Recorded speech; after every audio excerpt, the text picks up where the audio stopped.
Hi everyone. I wanted to take a different approach this week to our weekly newsletters, just to engage a little bit more with you. I've been creating and curating content for over a year now, sharing articles with you and my thoughts. But I thought I would like to take a moment and actually record myself, and in light of recent market volatility, go back to some roots and share with you our thoughts, and specifically today about controlling our emotions. So the first thing I'd like to pivot to is what we know is to become a successful investor over the long run, it really requires three components. Okay, and the first component there is we need to have a sound intellectual framework for making investment decisions. This is something that I've been speaking with you as we've been doing our review meetings, and something that I want to continue to add to as we go forward. The second thing, is that we want to make sure that we have control over our emotions. In times of uncertainty like we're experiencing right now, as there's a conflict currently in the Ukraine, we're seeing rising inflation, emotions can start to leave us astray. And the last thing is making sure that we are incorporating in high quality public and private investments into our portfolios. But again, today we're focusing on our control over our emotions. And something that I'm seeing very often is what we call an action bias. And an action bias is something's occurring that we're not comfortable with and we're driven to action. We don't know what we're doing or what our action will be, but we have to do something because it feels so uncomfortable in light of the market volatility we're currently experiencing. So for many people, 2022 is off to a rocky start. Okay, and living amid continued economic and geopolitical uncertainty, it can challenge the most steadfast of temperaments.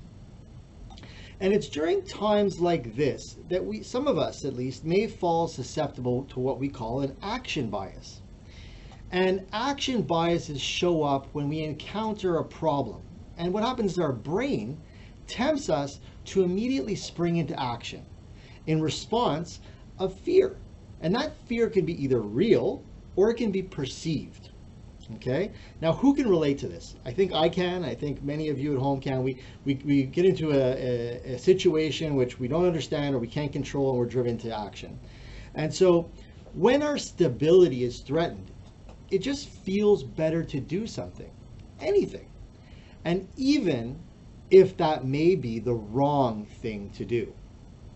Now, the best strategy, 9 times out of 10, or probably even 10 times out of 10, is to actually not automatically act, but instead to pause, assess, and plan a smart move next.